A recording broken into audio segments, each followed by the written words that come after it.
Thank you, Amanda. At this time, I'd like to call on Commissioner Franklin from Audit to lead us in an invocation, please.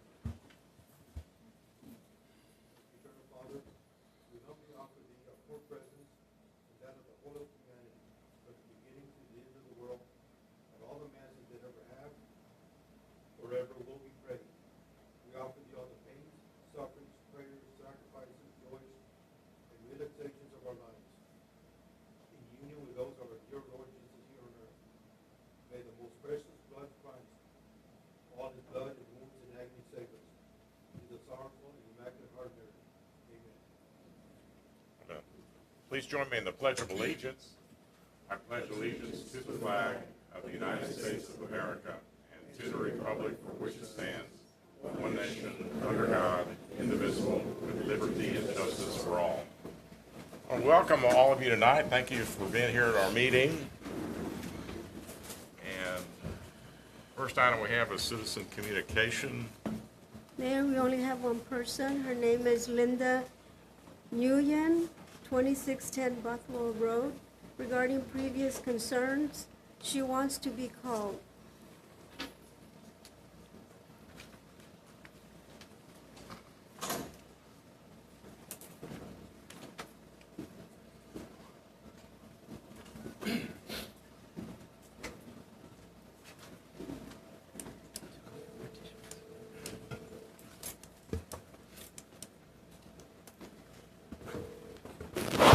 Shalom. Hello, Mrs. Nguyen. This is Amanda with the City of Harlingen. You signed up for Citizens Communication? Yes, I'm right downstairs. I'm coming up. Okay, thank you so much. All right, thank you. Bye. She's coming up, Mayor. She's coming up to speak in Okay. person.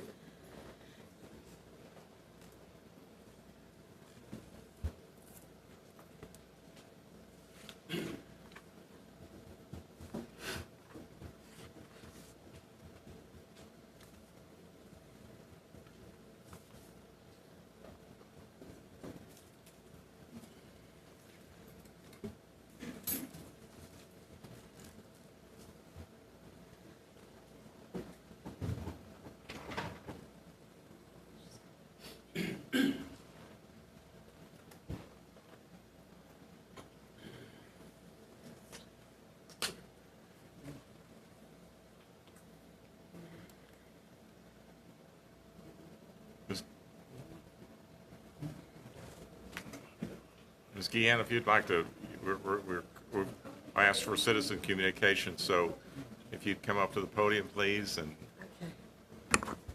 My name is Linda Nguyen, and I live at 2610 Bothwell.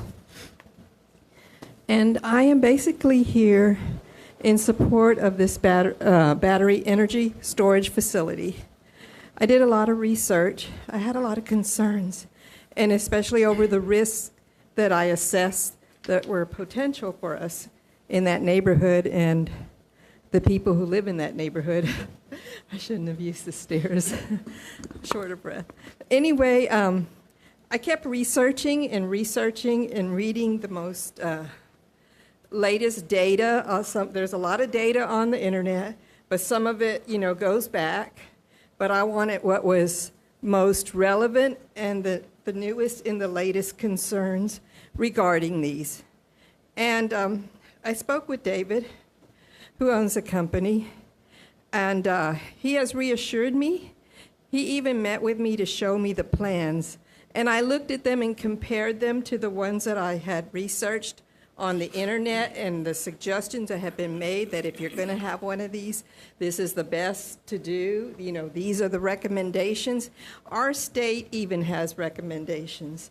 The fire people, Firemen's Association, or the ones who assess the fires, they have the UIL, or the underwriter, laboratories underwriter, the electricians. I mean, everybody is involved in this effort for green energy, I guess is what you call it, clean energy, and safe energy. And there are these storage units around the world, many of them. Many are being built. And we have learned from, I think, some of the past mistakes. And because of that, I think we're able to minimize those risks. And, The 2 minutes are up, ma'am. and, my 2 minutes are up? Just go ahead and finish up, Okay. ma'am. And I just wanted to say that I think it would be an asset to our community and to Harlingen, and that I feel this very professional building that's going to go up. Thank you. All right, thank you very much. All right, that's it for citizen communications. So we're going to go on next to presentation of recognition awards, and so we have 4 tonight. It's really great to be able to recognize these young people here tonight, and some that are a little bit older. But the first one is the Harlingen High School Blackguard JROTC drill team. If y'all would come on up, please.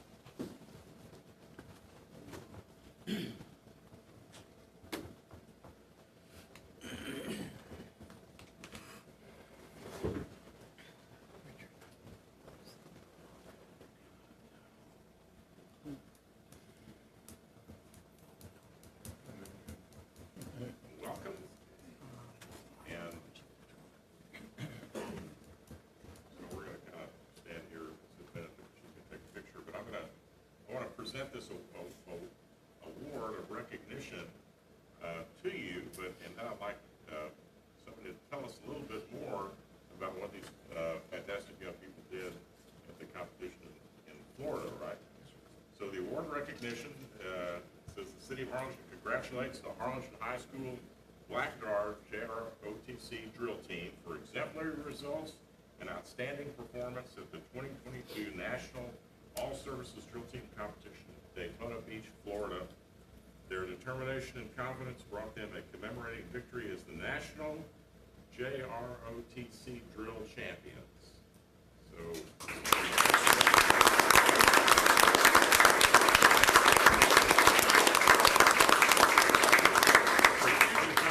for you and your school and your drill team, but also thank you for on behalf of the City of Harlingen, because you bring recognition to our city, because people know where Harlingen is now, because you were there at Daytona Beach, Florida, representing us and showing up what the young people of Harlingen can do. So you want to, Master Sergeant, or you want to tell us? Commander? I'd like to start off and say that it is an honor to be here today and be presented with this plaque. We just want to thank the City of Harlingen for their support, and it gave us the determination to win the National Champions titleship, and it was an amazing experience for all of us cadets, and we hope to be back there next year and win the title again. All right.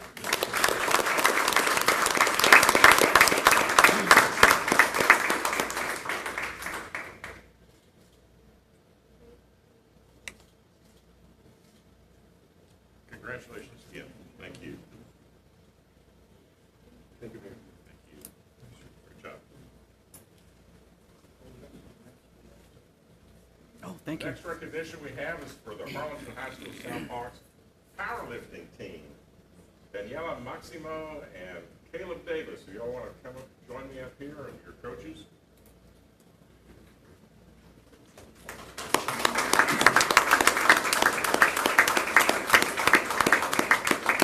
Is he the student? Yes. What grade are you in, son? Oh my gosh. You're in college. All right, well, Big foot, man. let's present these one at a time. City of Harlingen congratulates Caleb Davis for winning the state championship in the super heavyweight pound class, totaling 1,970 pounds. At the Texas High School State Powerlifting Competition in Abilene, Texas. Now, that's probably not as fun as Daytona Beach, but it was a good competition. So congratulations, Caleb.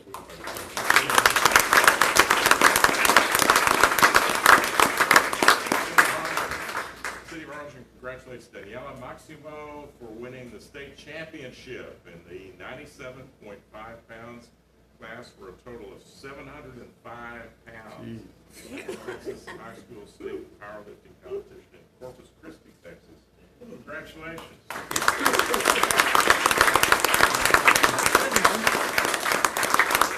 want to tell us a little bit about about it. Well, Daniela is probably the lightest division in the state of Texas.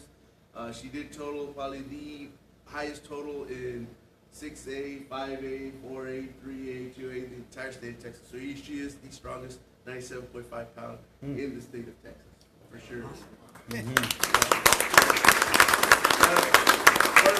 One of her great accomplishments, I mean, she squatted 285 pounds, she bench pressed 130 pounds, and deadlifted 290 pounds, and that was her total of the 705 pounds.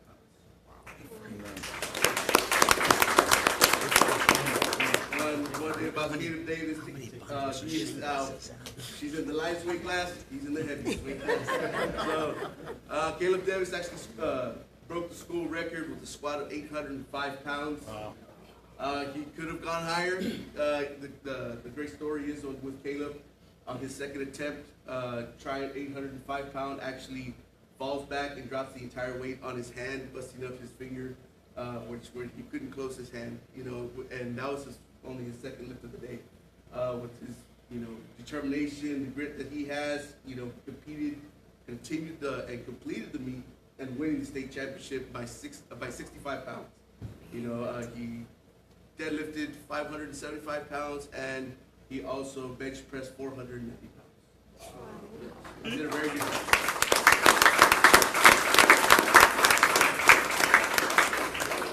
Over here. Hey, Caleb. Benching me. I Caleb. just want to congratulate you again for bringing the recognition and an honor home to your school and to your community. Thank you. We're very, very proud of you guys. Thanks, appreciate it. Keep walking around over there. Keep walking around over there. Ready to take orders? Take it, man. You know the rule, everyone's talking, take a picture. Can we take a picture of you bench pressing me? So I tell him I got no doubt. I got no doubt, Caleb. She bosses him around all day. All day.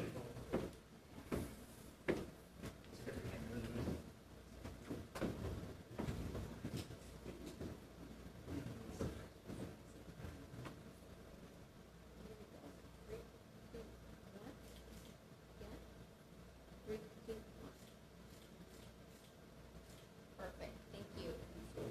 Thank you all. Thank you.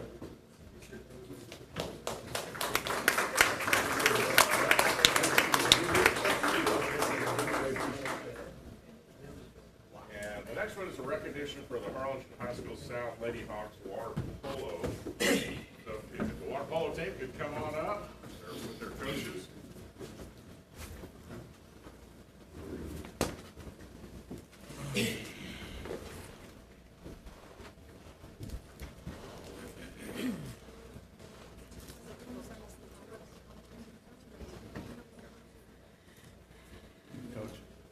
Coach, you gotta let me know which one's picking up my little girl.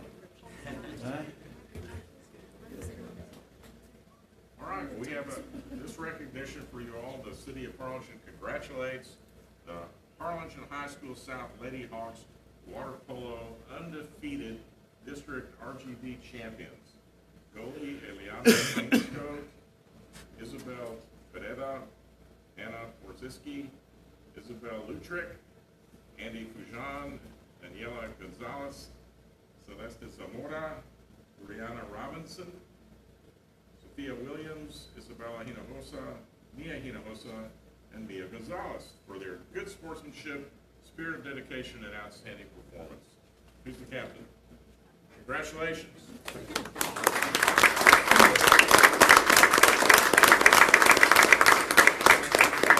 Recognition for your school, and the city of Harlingen is very proud of you all. Thank you.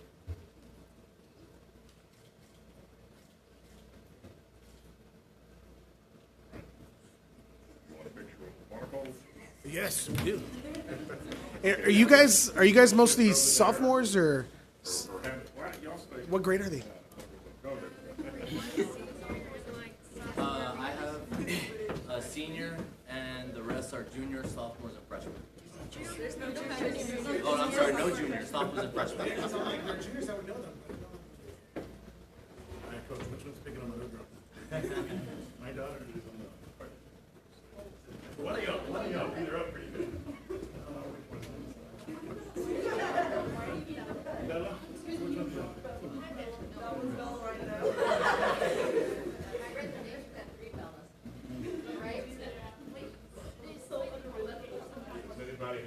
Hector Pettis as a teacher. Until next year. We're trying to figure out some way to give you extra credit for this.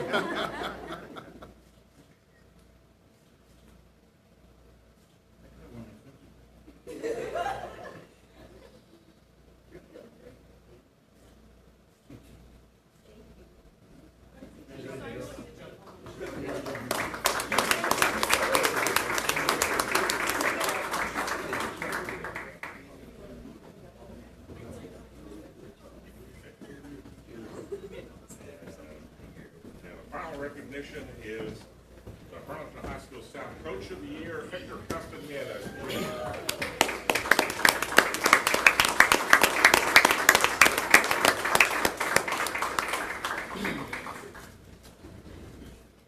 Coach, the city of Harlingen congratulates Hector Castaneda Jr., Harlingen High School South Lady Hawks Water Polo Coach of the Year, in appreciation for your exceptional hard work and dedication to your student athletes. Congratulations, Coach.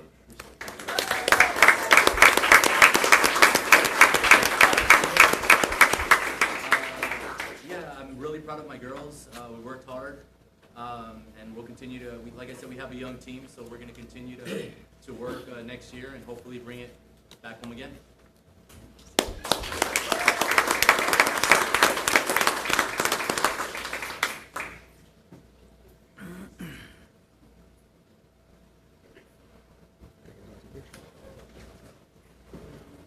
Good job, Hector.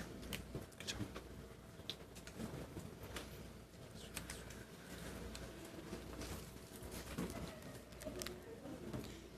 All right, well, that was great and a lot of fun to be able to recognize these young people for doing outstanding things in our community. Next item on the agenda is item number 2, the approval of the minutes of the regular meeting of December 15th, 2021. Are there any additions or corrections to the minutes? Hearing none, is there a motion to approve the minutes as presented? Motion to approve. Second. All those in favor say aye. Aye. Those opposed, like sign. The motion carries. Item 3 is the consent agenda, items A through J. Is there a motion to approve the consent agenda? So moved. All those in favor say aye. Aye. Aye. Those opposed, like sign. Motion carries.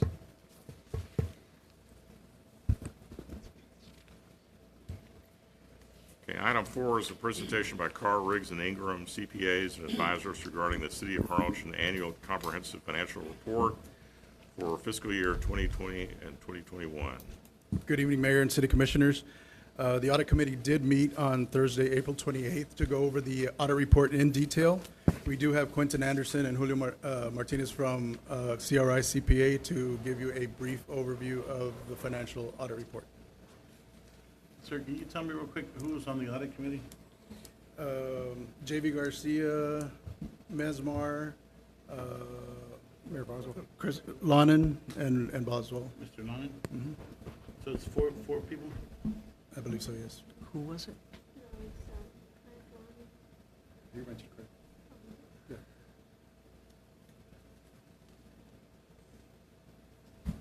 Yeah. Thank you, Mayor, members of the commission.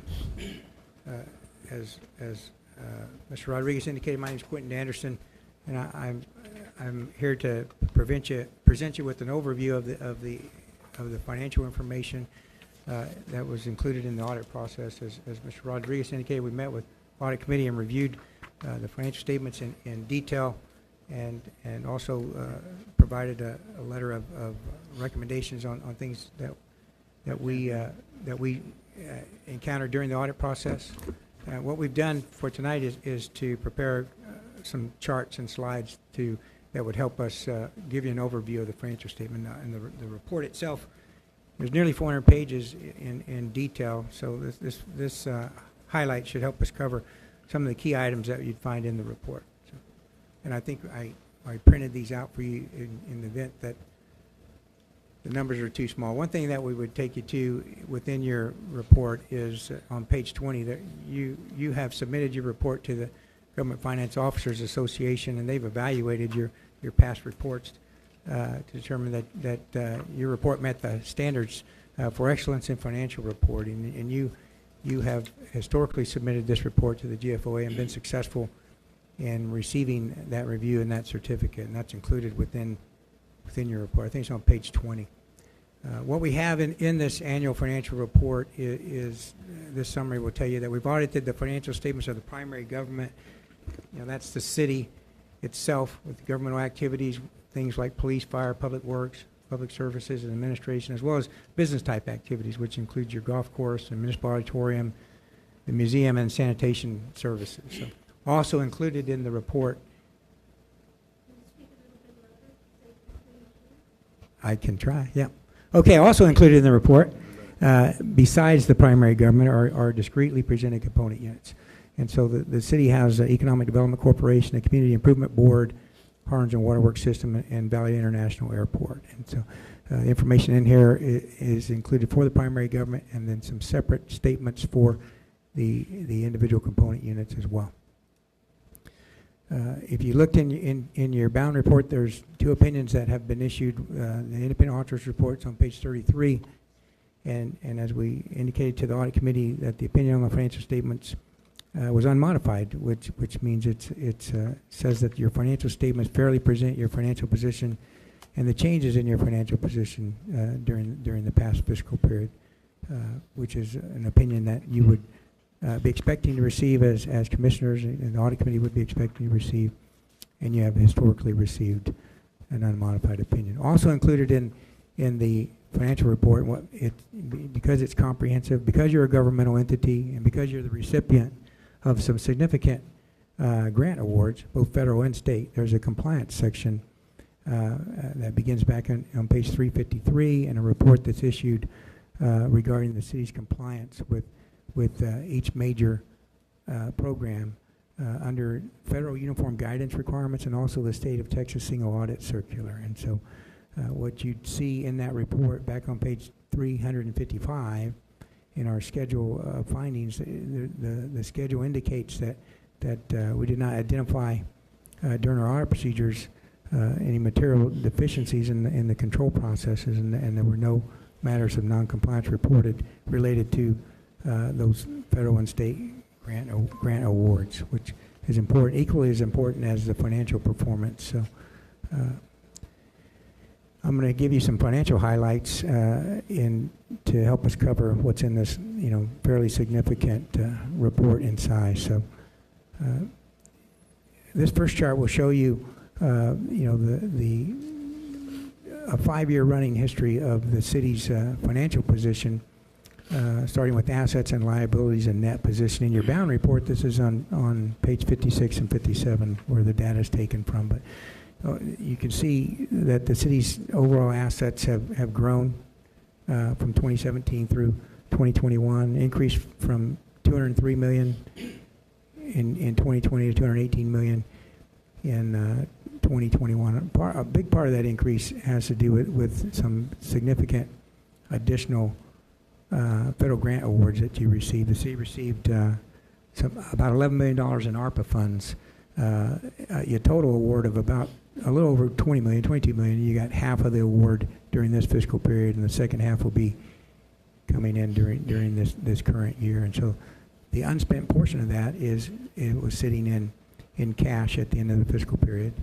And you also had some additional receivables related to grant expenditures that you had incurred on various projects that hadn't yet been reimbursed. So that's the primary change in assets. And liabilities overall were very comparable with the prior year. So what you see is that your net position, which is a measure, can be construed as a measure of financial health, has grown from $103 million to $119 million. And again, that's reflected in detail on pages 56 and 57. This chart shows you a comparison of revenues for the past 5 years for the primary government. And primary government, again, doesn't include the component units, so this is just the city by itself. And we see that revenues in the governmental activities have grown, from 64 to 73 million. And a big part of that, as I mentioned, was the additional federal grant awards, and primarily through the ARPA program. And there's some detail on page 58 and on the next chart, which we'll turn to give you a breakdown of all the different revenues that you had that make up that 73 million. You can see, if you squint, you can see, that you've had, pretty stable amount of hotel motel taxes, $1.2 million. Operating grants and contributions, as we mentioned, they're up from the prior year and from years past at $7.6 million.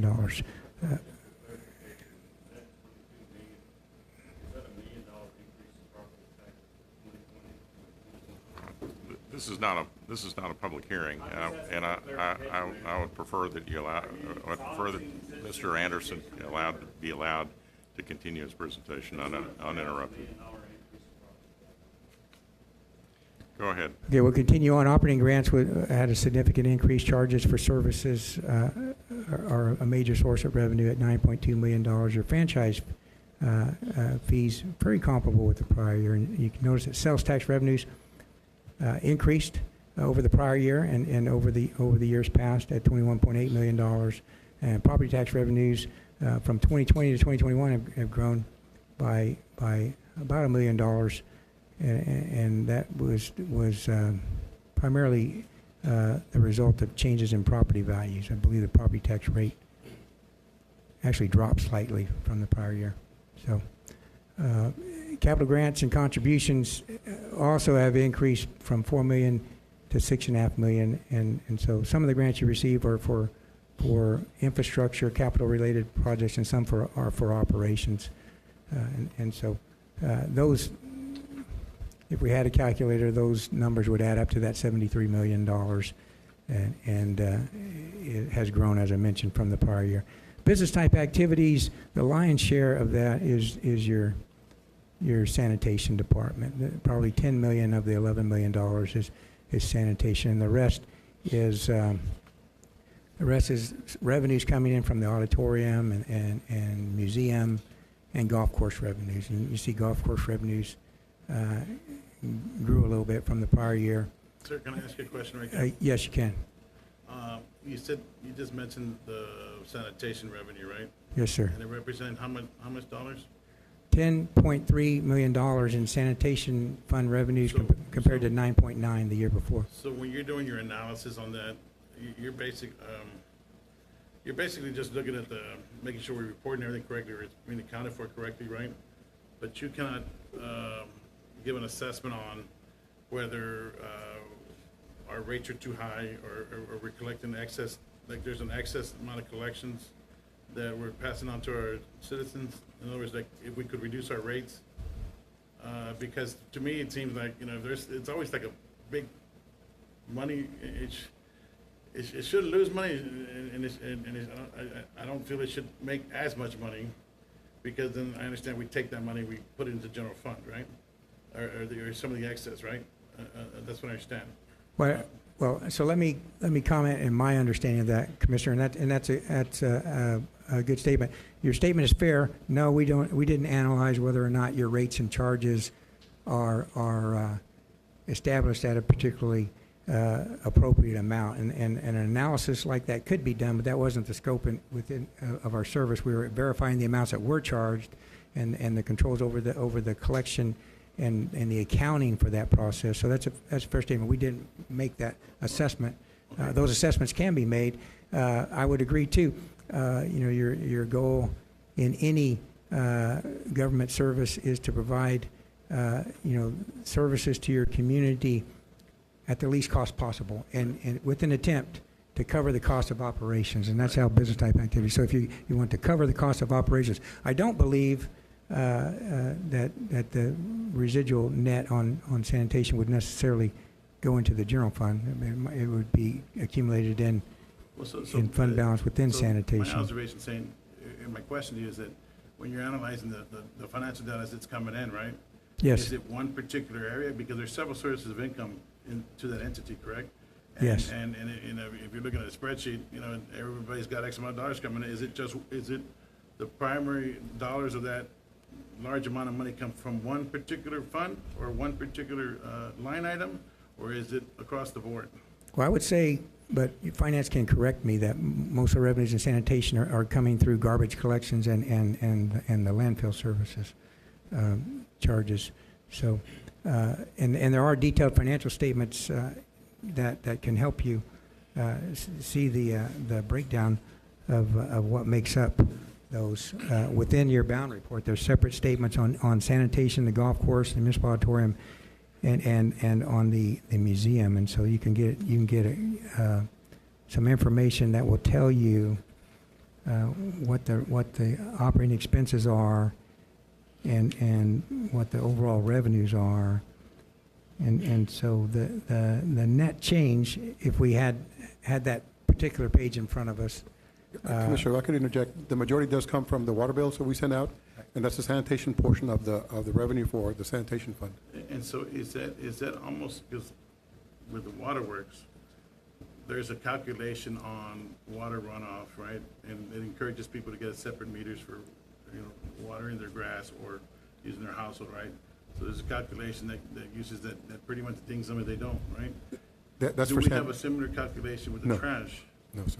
Okay. It's just a fee. And based on the size of the container that is asked for residential, because you don't necessarily have to have, I think it's a 96-gallon container. You can ask for a larger one if you're residential. So the larger the container, the more you're going to pay in fees for that. Well, like I said, I'm not a big fan of losing money, but I sure don't want to have such an excess that if we can reduce our rates to our customers, right? The fund balance also is used to replace the equipment, the truck and the trucks. Trucks, yes. That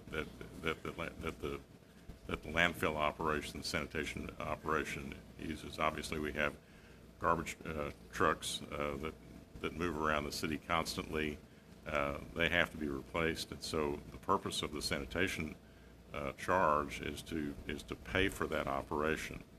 Is that a fair statement? That's true. And Commissioner, one of the things I've mentioned before in one of my Friday memos is that we're looking at also adjusting the salaries for some of the drivers because we're losing them to the private sector. And so Right. some of those excess revenues will be used to pay for that as well.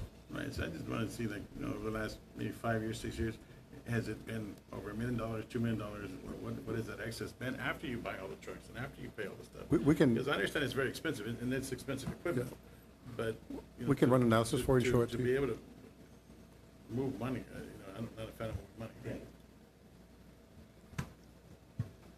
Right. Hey, And so what you can't see on that statement. And Gabe, if I may say something, and the price of diesel fuel hit an all-time high this week. And our trucks use diesel or regular? No, they use diesel. They use diesel, okay. So the costs have gone up in a year 50, 60%. But we also have storage tanks, Mike, that reduce that cost. That's why we buy the storage tanks. We buy in bulk and we buy in volume, and we get a discounted rate. We don't buy like the public does. Our costs have increased. I'm talking about I understand I'm talking fuel costs about really the well. futures, I understand from- diesel okay. futures. Let's, gentlemen, one at a time. I think Mr. Mesmer has the floor. You want to continue? Yeah, I'm just pointing out that the price of equipment has gone up dramatically because of all the inflation. The price of diesel fuel has gone up. We don't buy it at a discount. We buy it at what the rate of diesel fuel is. And that to any shop, including the city of Harlingen, the price of diesel fuel has gone up to an all-time high. And when we buy, even in our storage tanks, we're buying at higher prices. Okay, and with all due respect, sir, I would hope you would take the same consideration for our citizens, because they deal with the same things you just mentioned. Food costs, labor costs, their jobs. And you realize up there. And when hold on, I have the floor. You're right. All right? So Apologize. you have to give our citizens the same consideration you're giving our shop. We're all the same people. We all have the same consideration. All I'm asking, and it's a simple question, and we don't even have the answer, but is there a way to reduce our rates that we're passing on our customers? Because things are getting very expensive, and the less we can charge our customers, the better. That we should absolutely cover our costs, but we shouldn't have such a large excess. Okay. But go ahead, sir. And this up here is the revenue. It's not the net. Right. Okay. So, and Commissioner, those are good points. I'm going to jump back to the expense side of this a couple slides because as you mentioned, we see in the revenues, Okay, and then in the business type activities, the lion's share of the expenditures are also in sanitation. So we had over 10 million in revenues, 9.6 in expenses. The surplus that you mentioned for the year was about 800,000, okay, to quantify that. And this comes out off of page 58 in the report. What you don't have the benefit of is well, you do, but the citizens don't. On page 274 is a cash flow statement for sanitation, and there's actually $2,052,000 of equipment purchased during the fiscal period. So cash didn't grow. You used about, out of $8 million in cash in the fund, cash changed by about $260,000. So, and so some years equipment purchases are greater than others, and you have to measure what an appropriate amount of reserve is. You're correct in saying you shouldn't accumulate more than you need to, because it comes at the cost of citizens paying their garbage bill for the most part. Okay. So. And I think this is a good discussion to have at budget time, or prior to budget time, and so let's, unless somebody's got a question directed at the audit itself, I think we should let Mr. Anderson continue. With that, we were looking at the revenue analysis on business type activities, and the bulk is sanitation, a little bit more in golf course. And here's an expenditure analysis, and so the lion's share of expenditures for the government comes in public safety, as you might expect, being a primary role of our government. You have expenditures in highways and streets and health and welfare, and this chart kind of helps you break down the different categories of expenses. This comes from page 58 in the financial statements. This was a sheet where we're just on looking at expenditures for the business type activities. Sanitation having 9.6 million, in the prior year about 8.9 million. And then the last chart I presented was kind of a running recap of the general fund balance, which would kind of represent, the general fund being your primary budgeted fund, establishes a measure of health for the community. So the general fund balance has grown from 2019 to 2020 to 2021 to a balance of about $28 million. Some of that's restricted. Page 59 in the report will show you the unrestricted balance. I think that was probably around $24 million. And your disclosures in your transmittal letter, I want to say it indicates about 180 days of reserve. But this was the last chart that I put together of some of the key components of your financial statement that would represent, kind of the health of the community. So I'll be glad to address any other questions that you might have. We did spend a lengthy amount of time with the audit committee in going through the whole financial statement. Sir, anywhere in this binder is the TERS funding in here somewhere? And in what section? Yes.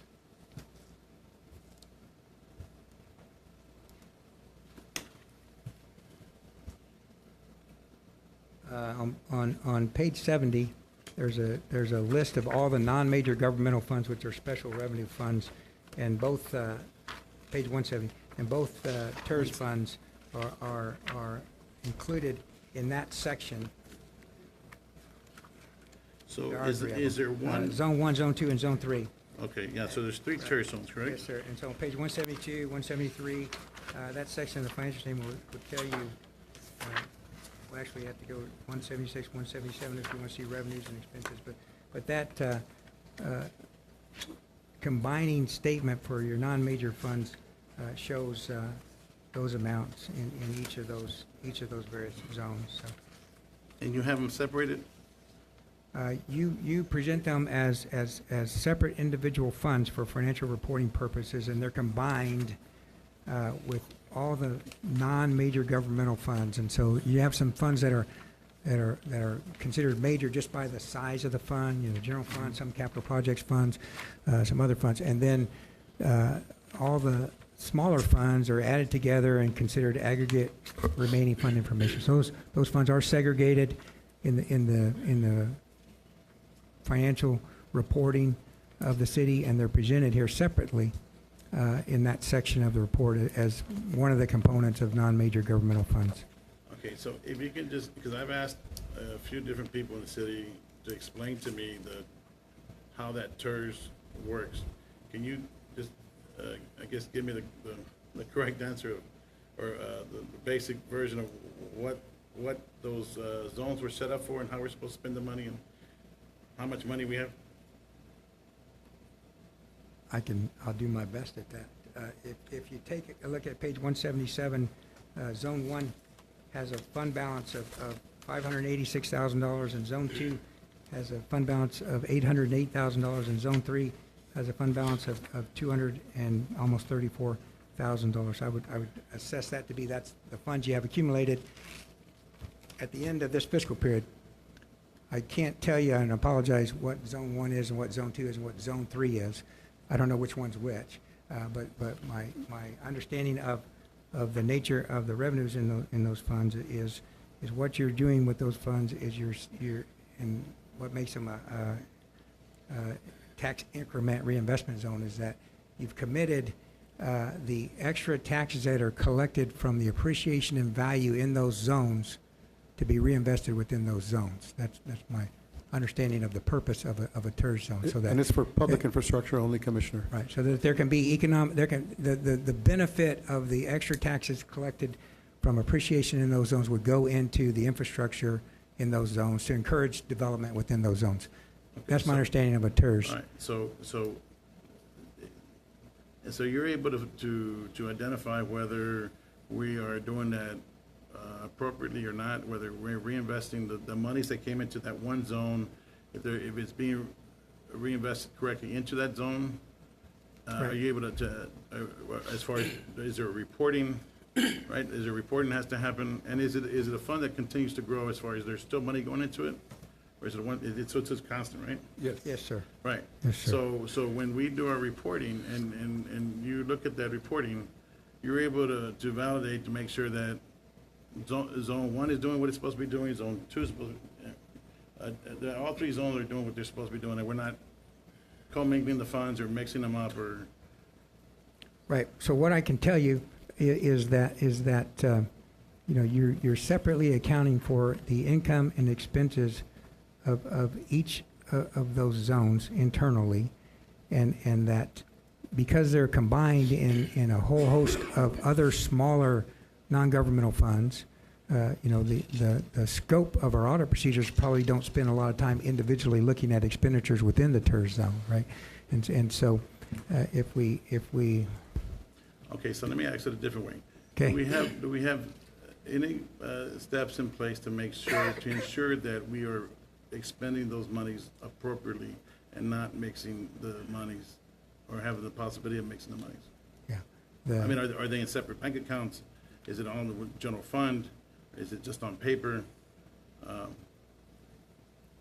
they are separated. What procedures do we have in place Yeah. to make sure that we don't mix the funds? Yeah. They are separated within your books and records to maintain the integrity of the accumulated balances within the fund. So, Commissioner, TERS 1 and 2 have only had one project. TERS 3 has had multiple projects. The balances are still growing. TERS 1 has about $1 million. Quinn just mentioned. But we have stuff in place to make sure that 1 stays in 1 and 2 stays in 2. And Right. There's only one project that actually took funds from the TERS, but we had a legal opinion saying that could be done. I can get you copies of that if you'd like to look at it. Okay. It was used for the command center on TERS 3. Okay.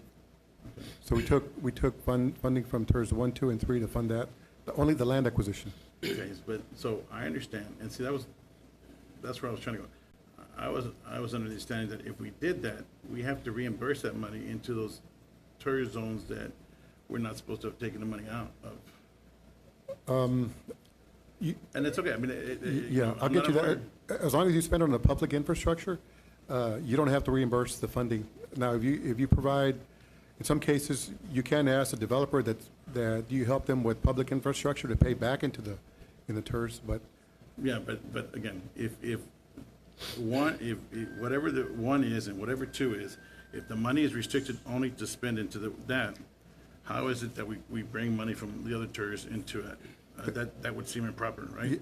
Well, I think the city, again, you know, I'd like to make sure that we get, that we don't have to put that money back, right? Because those monies are put away for Right. purposes, and if it's retail or medical or industrial, we want to make sure we keep that money to grow in its purpose. If we're putting it all together and shipping it out to a project, that doesn't work for me, right? yeah, I'll look for the documentation to show how they got that approved for. Okay. And I'll provide it for you, Commissioner. All right. Does anybody else have any other questions for Yeah. Quentin? Yeah, so Quentin, did you, following up, did you find any skullduggery? I'm not sophisticated enough to define that properly, Okay, but okay. Did you but, find we any did not find illegal any- we did- behavior? Of course, we we did- have the FBI, ex-FBI agents coming up. But, So we did not, and Okay. page 355 in the report recaps the results of and our so we compliance passed with testing. flying colors? You complied with the laws and regulations that were associated with the grant awards that you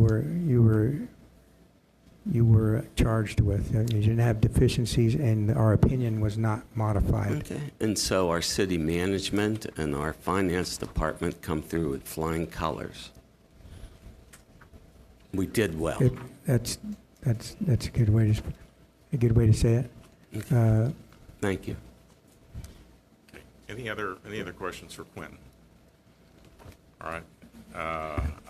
So thank you very much for the presentation, and there's no further action on this. It's a presentation. It was a clean opinion, so thank you very much. And congratulations, I want to say, to the finance department and to our city management staff for getting us through that. It's always, I'm sure you like doing it every year. It must be fun. But one of the things that was stated again in the AFR was that the information was provided readily to the audit team, and that you all were very cooperative and good to work with, and you were complimented on getting the information to the audit team and being very transparent and helpful to them to get the audit prepared. So thank you all for doing that. Item 5 is the presentation and possible action on staff's responses to the Safe Global Services audit. Mayor, members of the commission, in your packet was a copy of staff's response to the SAFE report that they provided. I'm not going to go over our responses in totality. I'm just going to cover a few of them that we think we should mention as to what our actions are going to be. The first is they mentioned that we didn't have signed pledge collateral from the Federal Home Loan Bank Board. We were able to get that into our records for the one CD that we have, so we're going to make certain that for future CDs, and if we use other banks as well. What did you call that, sir? Signed pledge what, collateral? Signed pledge collateral from the FHLB. No, we didn't have it. The city didn't have a copy of it here, but when they asked for it, we were able to get it from them. It's from the Federal Reserve. Okay. The other is that they mentioned that the investment policy had some changes in prior years that were not brought to the commission. We're going to bring that back to the commission, whether there's changes or not, annually, to have the commission approve the investment policy. The other is that staff is going to prepare a cost analysis for having a third-party consulting agency look at our CDs. What I'd like to do is compare the rates that they might charge us as compared to the rate that we might earn from the CD, and see, just present it to the commission to see if that's something that you want to continue to do in the future. Right now, we're not using a third-party consulting agency. Staff just does that, calls out banks, and we get rates in-house. Now, Waterworks, they did point out. You don't want to spend $10,000 to make $5,000, right? Well, that's what I want to point out. That's what the numbers are. I mean, I don't know what it is, but I mean, we don't want to spend more money on a third-party consultant than we actually make on the CD, right? Right, and that's the reason for the That's cost. a benefit to just doing it in-house. Right. We don't have to spend that extra money. Right now, they did point out, though, that Waterworks does have a third-party consulting agency they use, but I don't know how many CDs they have. They may have more than we do. We just have the one. They may have more. I'm not sure. Who do they use?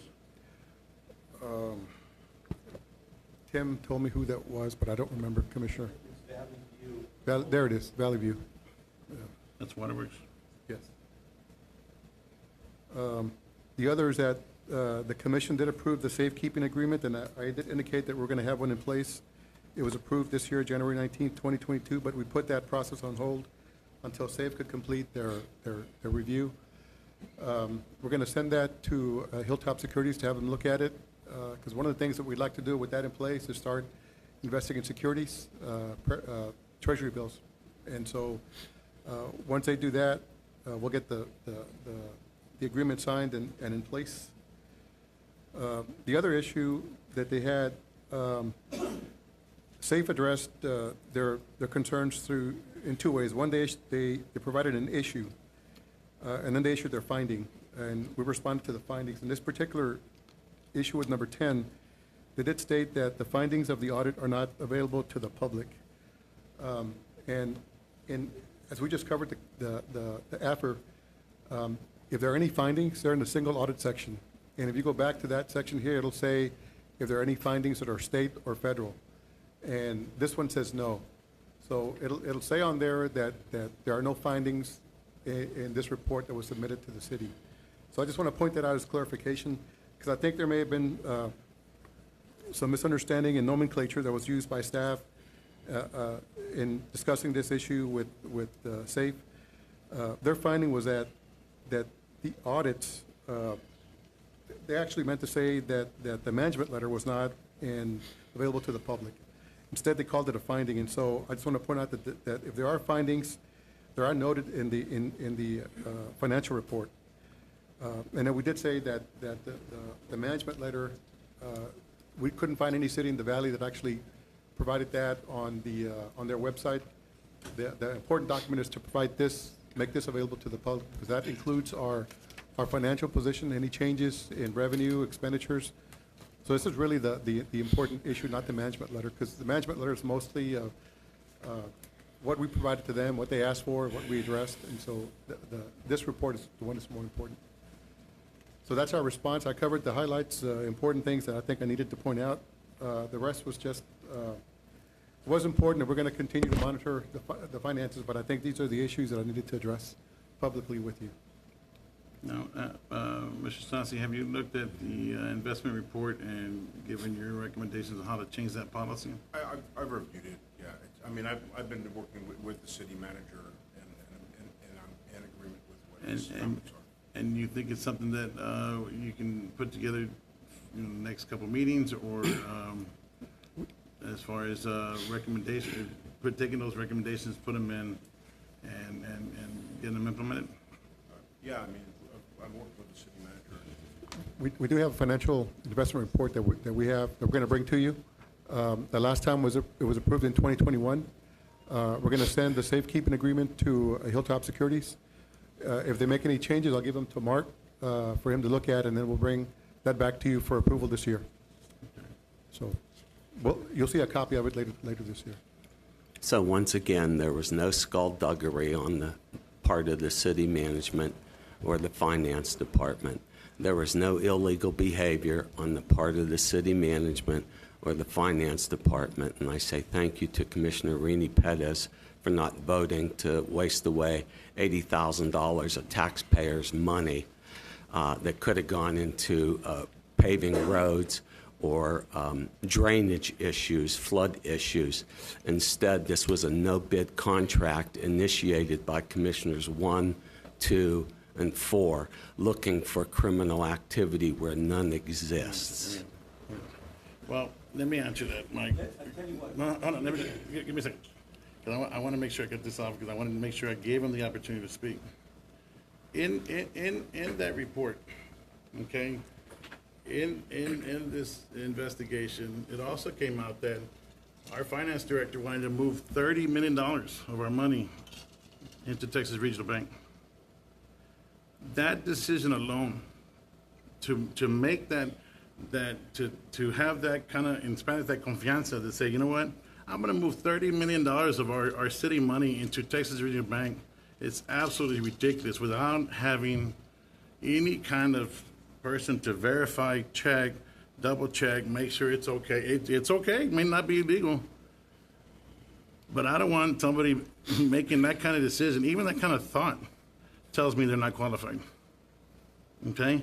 So to make that determination, and then the other troubling finding was he lied.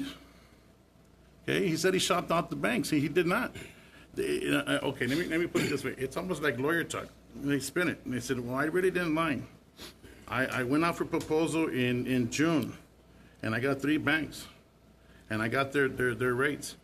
But then when you moved the money in September, you actually only went to 1 bank.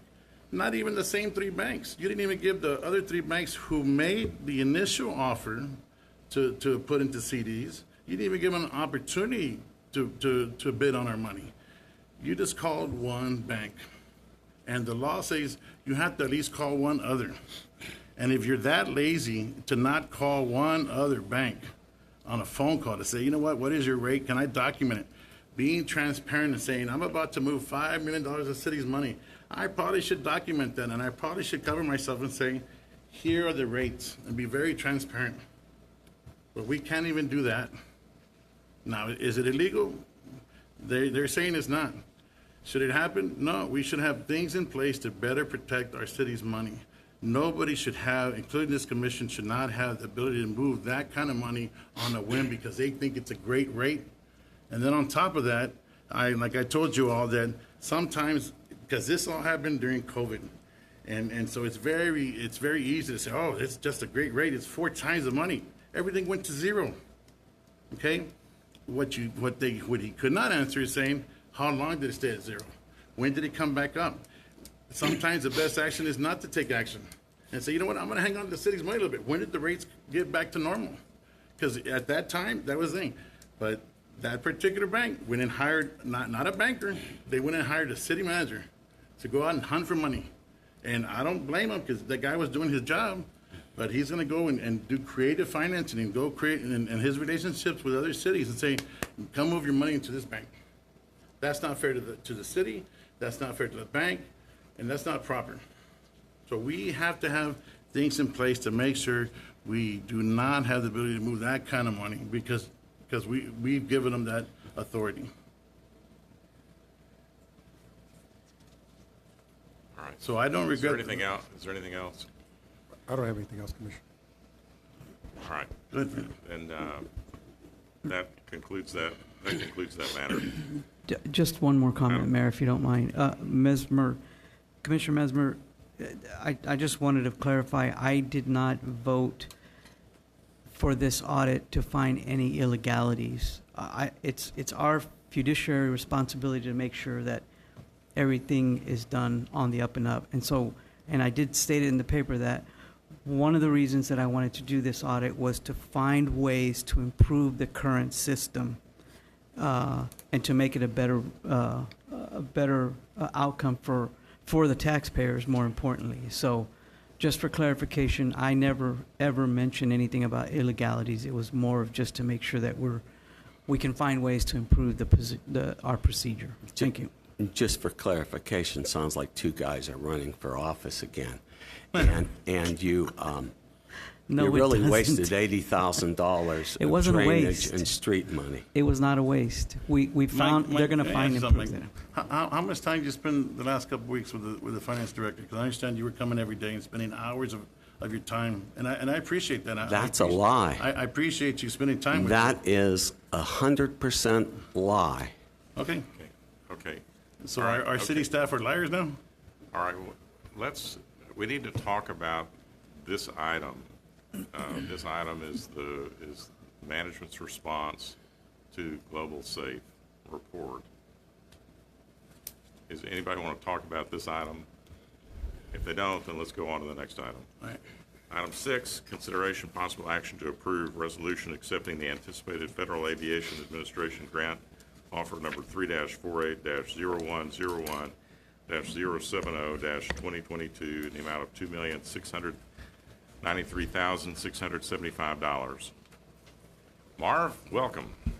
Good evening, Mayor, Commissioners. I'm happy to present that we have just received recently a grant from the FAA. This is a grant that is out of the infrastructure money. We're going to receive a grant just about the same amount for the next 5 years, this year and 4 more additional years. So it's above and beyond the normal AIP, Airport Improvement Program grant. This grant is going to be utilized to actually finish out our passenger jet bridge project. We finished first phase with a couple years ago with replacing jet bridge number 4 and adding a new bridge on jet bridge number 1. This project we will actually replace jet bridge number 5 that Southwest it needs to be replaced. It'll actually replace jet bridge number 2 and add an additional jet bridge at jet bridge number 3 or gate number 3 that didn't have one before. On April 19th, the airport board voted unanimously to accept this grant and made recommendation to this body commission to do the same. Take any questions? Is there a motion to approve a resolution accepting the FAA grant? So moved. Second. Any discussion? All those in favor say aye. Aye. Those opposed, like sign. Okay, good work to Marv and your staff, your team over at the airport. Thank in you. securing the grant. Thank you. Thank you. Item 7, consideration possible action to approve resolution accepting Valley International Airport's mid-year budget amendment for 2021-2022. Mayor, Commissioners, on April 19th, the airport board had approved the mid-year budget update and also made recommendations for this body. I do have really quickly, I can tell you that the revenue that we're recovering from COVID, we actually were $868,000 favorable in revenue of what we anticipated during the 2022 budget. Our expenses rose a little bit, about $143,000. And that was due to the increase in employments that we had at the airport. Of course, with more passengers comes more items, restroom and types of materials that we need in order to accommodate the extra traffic. So overall, our net income for the year was, or compared to our budget 2022, was $724,601. I am prepared to go over in depth. I have some slides. I believe that they should be up there if we want to go over those in depth, or we can answer. I can answer any questions about the mid-year that you've received. I like the motion for an approval, Mayor. Any discussion? All those in favor say aye. Aye. Those opposed, like Thank you, sign. Mark. Motion carries. Item 8, consideration of possible action to accept or deny the donation of one park bench to the City of Harlingen from John Anthony Marino family to be placed at the Hugh Ramsey Nature Park in memory of Mr. John A. Marino. Yes, Mayor, City Commission. The Marino family approached us and they wanted to donate a park bench, and they would purchase it, we would install it, and they want to place it at the Hugh Ramsey Nature Park in memory of their dad, John Anthony Marino. Mr. Marino was an avid birder of Hugh Ramsey, and so they felt it was appropriate to donate this bench and asked us to install it there at the Hugh Ramsey Nature Park. It'll be similar to what's already there, so we'll look at a place. Motion for approval. Any other discussion? Is anyone from the Marino family here tonight? No, sir. No? Okay. All those in favor say aye. Aye. Those opposed, like sign. We want to express our deep appreciation to the Marino family for this generous gift to the Hugh Ramsey Nature Park. I'll let them know, sir. Item 9, consideration possible action to approve the bylaws for the Harlingen Parks and Recreation Advisory Board. Yes, Mayor, City Commission. We've been meeting with the Park Advisory Board and bringing up not issues, but several things that we should be following, certain guidelines as a board. And so we felt that it was appropriate that we create these bylaws for the advisory board. And so we worked on them. We presented them to the Advisory Board on March 22nd, 2022, and they voted unanimously to approve the bylaws that are presented to y'all this evening. We had some requirements in the ordinance. So what we did was we injected those ordinance guidelines into the bylaws, so they coincide with each other.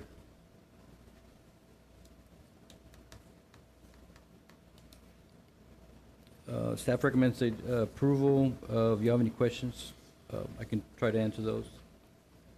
Anybody have any questions on these amendments? If not, is there a motion to approve? So moved. Second. Any discussion? All those in favor say aye. Aye. Those opposed, like sign. The motion carries.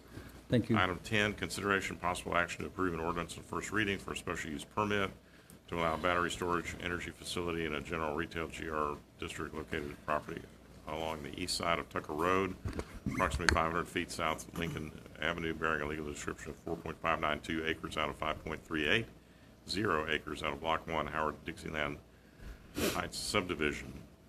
Mayor, City Commissioners, good And this evening. item was tabled on 4/20/22, so we'll need a motion to remove from the table. Motion to remove from the table. Second. All those in favor say aye. Aye. All right, the item is back on the table. Yes, Javier? Yes, if you remember, the lady that was in opposition spoke in support of the SUP. So this item is for your consideration. I went ahead and on Monday, because I thank you for tabling it. Last time we were here, I asked you guys to table it because I had like a little mini Q&A at the location, and we had some of the residents that were going to be affected showed up, and then Mr. David came by too, and he was there. He explained he answered all the questions that they had. He answered any concerns they might have had as well, and the two main people that were against it are no longer against it, and overall, I'm going to go ahead and vote to approve this. Motion to approve. Okay, do we need to read the caption? Yes. It's an ordinance. I guess we can.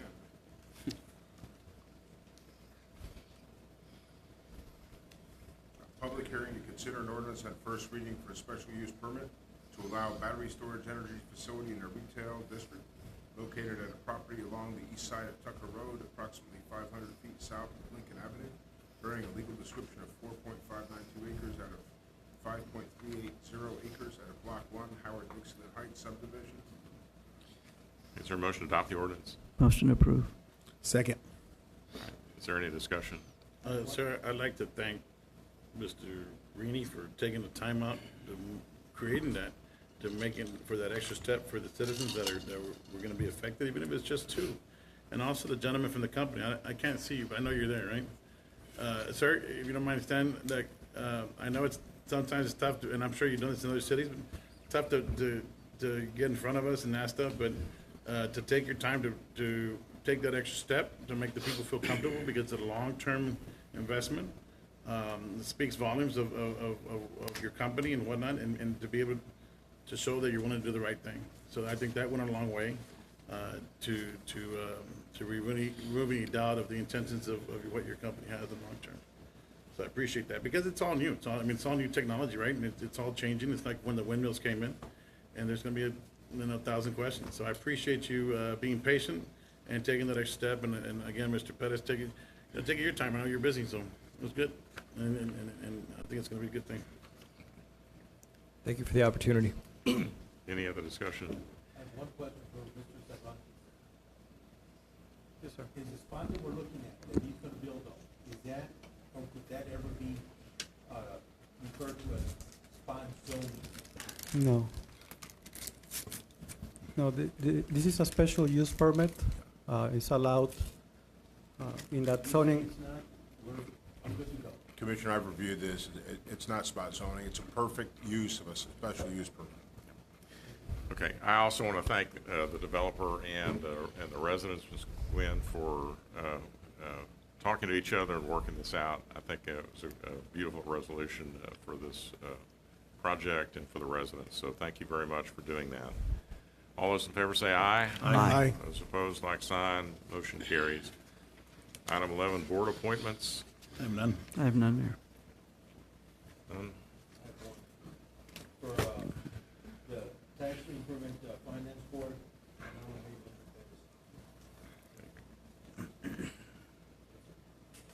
Can, Rini Pettis had a surprised look on his face. Question, I guess, question for the lawyer. Is that kosher? I'm good. I'm good. Yes. When do the meetings held? After 5. After 5? Okay, I'm good. Okay, is there a motion to approve? Board, So moved. board Second. appointments? All those in favor say aye. Aye. Those opposed, like sign. Motion carries. Item 12, executive session pursuant to Texas Government Code Section 551.072 regarding the purchase, lease, or value of real estate at the corporation in open meeting would have a detrimental effect on the position of the city of Arlington in negotiations with third party regarding some of the projects, and Texas Government Code Section 551.087 regarding commercial and financial information from business prospect with which the city is conducting economic development negotiations, enter to discuss or deliberate financial or other incentives relating to the following projects: project travel and project sheets. Is there a motion to go in executive session? So moved. Second. All those in favor say aye. Aye. All right, ladies and gentlemen, we're going to be in executive session meeting with our lawyer and our economic development director, and there may be action on items when we return.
Okay, we're out of executive session at 6:59. And we'll go to item 13, consideration of possible action to approve items 12A and B as discussed in executive session. So moved. Second. Any discussion? All those in favor say aye. Aye. Those opposed, like sign. Motion carries, and that concludes our meeting. There is no further business, so good night, everyone. Have a safe evening.